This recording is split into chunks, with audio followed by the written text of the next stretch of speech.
বন্ধুরা, কোনো কিছু বলার আগে এই ছোট্ট ভিডিওটা আমরা একটু দেখে নিই। 34 সেকেন্ডের ভিডিও। চলুন আগে দেখে নিই সবাই মিলে।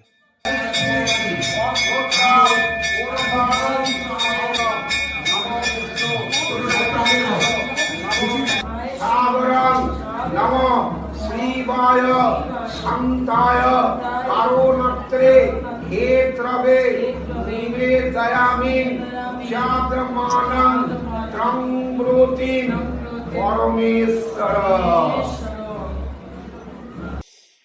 বন্ধুরা, ভিডিওটা দেখলেন আপনারা। সায়নী ঘোষ তৃণমূলের একজন তরুণ তুর্কি নেত্রী। ইনি কিছুদিন আগে আগের ইলেকশনে এমএলএ যে ইলেকশনটা হয়েছিল সেখানে আসানসোল থেকে হেরে গেছিলেন। এই মুহূর্তে ওনাকে আবার যাদবপুর থেকে তৃণমূল কংগ্রেস ক্যান্ডিডেট করেছে। উনি বাবা বিশ্বনাথের পুজো করছেন, শিবলিঙ্গের উপরে জল চড়াচ্ছেন, দুধ চড়াচ্ছেন এবং সেই সঙ্গে ভক্তির সঙ্গে মাথা ঠেকিয়ে বেশ বৈদিক মন্ত্র উচ্চারণ করে ভগবানের আরতি করছেন। কিন্তু এটা কি সত্যি? উনি কি কোনো মন্দিরে গিয়ে বিশ্বনাথের পুজো করলেন, ভোলেনাথের পুজো করলেন, নাকি এটা কোনো সিনেমা বা সিরিয়ালের অংশ? যদি সিনেমা সিরিয়ালের অংশ হয় তাহলে আমার কিচ্ছু বলার নেই, কারণ এটা ওনার পেশার একটা অংশ। সেখানে ওনাকে অ্যাক্টিং করতে হয়। আমরা দেখেছি সিনেমায় কেউ সনাতনী হয়ে সে মুসলমানের অ্যাক্টিং করে, কোনো মুসলিম সে সনাতনী অ্যাক্টিং করে। এটা ঠিক আছে, পার্ট অফ তার অ্যাক্টিং। আমার কিচ্ছু বলার নেই। কেন বলছি আমি কথাটা? কোনো মন্দিরে গিয়ে উনি যদি এটা করে থাকেন তাহলে আমার একটা কথা, সেটা হচ্ছে কিছুদিন আগে আমরা একটা পোস্ট ওনার দেখেছিলাম সোশ্যাল মিডিয়া, তখনকার সময় টুইটার, সেখানে উনি শিবলিঙ্গের উপরে একটা কন্ডম পরিয়ে উপরে ক্যাপশন দিয়েছিলেন, ভগবানের ব্যবহার এর থেকে ভালো হয় না।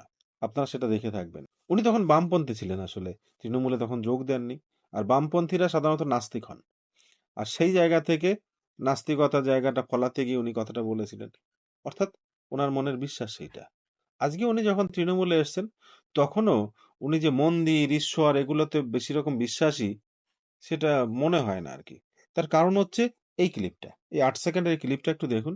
রামলালার প্রাণ প্রতিষ্ঠা হওয়ার আশেপাশে, আগে বা পরে আমি ঠিক বলতে পারছি না, কিন্তু সেই সময় উনি পশ্চিমবঙ্গের একজন মন্ত্রী শশী পাজাকে পাশে বসিয়ে একটা বাইট দিয়েছিলেন মিডিয়াতে। সেখানে উনি কি বলছেন আপনারা আগে শুনুন।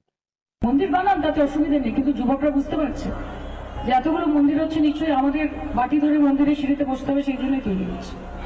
মন্দির বানান, তাতে অসুবিধা নেই, কিন্তু যুবকরা বুঝতে পারছে যে এতগুলো মন্দির হচ্ছে নিশ্চয়ই আমাদের বাটি ধরে মন্দিরের সিঁড়িতে বসতে হবে, সেই জন্যই তৈরি হচ্ছে।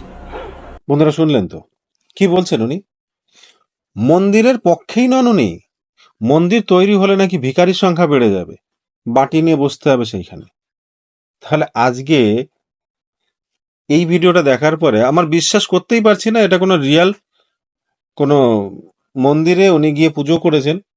তার জন্য আমি বারবার করে আমার যারা দর্শক বন্ধুরা রয়েছেন, আপনারা যদি এর সত্যতা আমাকে জানাতে পারেন আমি কৃতজ্ঞ হব। আমার কিন্তু এখনো বিশ্বাস হচ্ছে না যে উনি গেছেন। তবে হ্যাঁ, উনি যদি গিয়ে থাকেন তাহলে আমার কথা হচ্ছে এনাকে কেন ঢুকতে দেওয়া হলো? এই মানুষটাকে আর যাই হোক না কেন মন্দিরের ত্রিসীমানার মধ্যে যেতে দেওয়াটাই ঠিক না। কারণ এই মানুষটা মন্দিরের বিপক্ষে।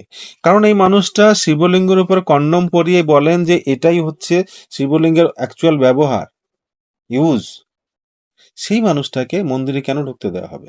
আপনি নাস্তিকও যদি হন, ভালো কথা, আপনি আপনার নাস্তিকতা নিয়ে আপনার জীবনযাপন করুন। আপনি মন্দিরে যাবেন না, আপনি মসজিদে যাবেন না, আপনি গির্জায় যাবেন না, কারণ আপনি সেইখানের প্রতি ফেইথ রাখেন না, না আপনি ভরসা করেন না। আমি সনাতনী, আমি গির্জায় কেন যাব? শুনুন, সেলিব্রেশনের জায়গা। আমি মসজিদে কেন যাব?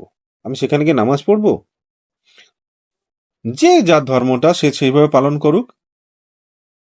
এটাই তো আমাদের দেশের সংবিধান আমাদেরকে পারমিশন দিয়েছে, না? আপনি নাস্তিক, আপনার কোনো জায়গায় দেওয়ার দরকার নেই, কিন্তু আপনি আর একজনের শ্রদ্ধা, বিশ্বাস, সেটাকে নিয়ে মস্করা করতে পারেন না, মজা করাতে পারেন না, কিন্তু আপনি উড়িয়েছেন। এই লিবার্টিও আমাদের সংবিধান দিয়ে রেখে দিয়েছে। আর বিশেষ করে বড় দল বা বড় পার্টির যদি নেতা নেত্রী হওয়া যায় তখন তো তার বিরুদ্ধে আর কিছু বলার থাকে না, যেটা আপনার বেলা হয়েছে। আপনি মন্দির নিয়ে যা কিছু বলতে পারেন, আপনি শিবলিঙ্গ নিয়ে যা কিছু বলতে পারেন, আপনার টিকির নাগাল কেউ পাবে না। কিন্তু ম্যাডাম, আপনি মন্দিরের ত্রিসীমানায় কোনোদিন যাবেন না প্লিজ। আপনার সিনেমার অংশ, ওটা আপনার একটা কেরিয়ার, সেখানে আপনি অ্যাক্টিং করেন, ঠিক আছে। তো আমার বিশ্বাস যে এটাও আপনার কোনো সিরিয়াল বা সিনেমার অংশ হবে, তার জন্য আমার কিছু বলার নেই। কিন্তু বাস্তবে যদি আপনি কোনো মন্দিরে যাচ্ছেন, সেক্ষেত্রে আমি জনগণের কাছে অনুরোধ করব যে এই মানুষটাকে যেতে দেবেন না প্লিজ। এই মানুষটা বিশ্বাস করেন না এই জিনিসে। সুতরাং যে শ্রদ্ধা, যে মানসিক অবস্থা নিয়ে আমাদেরকে এই যে মূর্তিগুলো বা ভগবানের আশেপাশে আমাদের যাওয়া উচিত, সেটা কিন্তু উনি যান না। যেমন আমরা খাবার ঘরে যখন যাই, তার একটা পরিবেশ দরকার, পুজোর ঘরে যাই তার একটা পরিবেশ দরকার। ইনি নিঃসন্দেহে সেই জিনিস, সেই রিচুয়াল গুলো ফলো করেন না, করবেন না, কারণ ওনার বিশ্বাস নেই না এতে।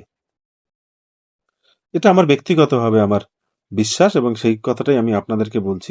আর এটা এখন আমি বলছি, এটা বোধহয় ওনার সিনেমা বা সিরিয়ালের অংশ হবে। যদি আপনারা সবাই এটা দেখে থাকতেন, যারা যারা দেখেছেন আর কি, তারা আমাকে প্লিজ একটু কমেন্ট বক্সে লিখে জানাবেন। ধন্যবাদ, ভালো থাকবেন। দেখা হচ্ছে পরবর্তীতে অন্য কোনো ভিডিওর সঙ্গে। ততক্ষণ পর্যন্ত সবাই ভালো থাকবেন।